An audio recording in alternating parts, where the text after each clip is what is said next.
A woman from Aberdeenshire who chose to end her own life in the Netherlands recorded a plea for more to be done for people with severe ME in her final days. Edina Slayter-Engelsman was diagnosed with chronic fatigue syndrome in 2020 and became confined to bed soon after. As a Dutch national, she took the decision to end her life through assisted euthanasia, which is legal there because of what she said was the unbearable suffering of living with the disease. Edina and her family wanted to share her story in the hope it will lead to more awareness of the condition. And a warning that you may find this report from our health correspondent Lisa Summers upsetting. I feel physically, cognitively and emotionally trapped. I'm isolated from the world outside, but also from my own family and friends. Edina Slayter-Engelsman recorded these messages just days before she ended her life through euthanasia in the Netherlands. As a lover of the outdoors, she'd spent 30 years living in Aberdeenshire. But after being diagnosed with chronic fatigue syndrome, often known as ME, in 2020, she quickly found herself confined to bed. And this condition has become unbearable to me and has been for a long time now.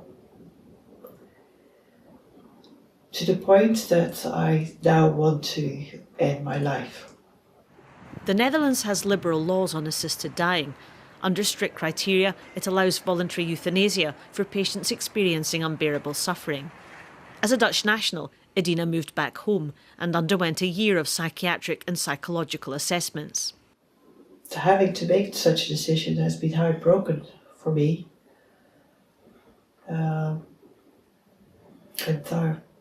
On the one hand, I'm very sad about this, of course. But on the other hand, I feel a huge sense of relief that I'm allowed to die with dignity, with my family and a very close friend next to me. Edina and her family hope that by sharing her experience, they will highlight what it's like to live with severe ME. The situation on assisted dying in Scotland is very different. It's currently illegal. A bill to consider it will be debated in Parliament later in the year, but even if it were to become law, it would only be for those with a terminal illness, not those with a severe long-term condition.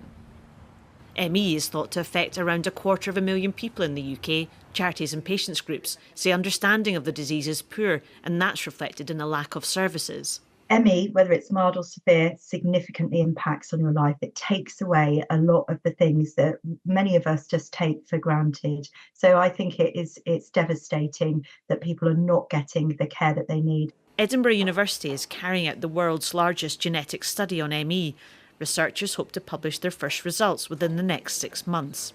We're wanting to find what are the root causes of ME. There will be many. We're not just saying that there will be one, that there'll be one piece of DNA that we can point to and go, aha, that explains everyone. That won't be the case. So the genetics that we're doing is going to tell us what to do in the future, and that's the key thing.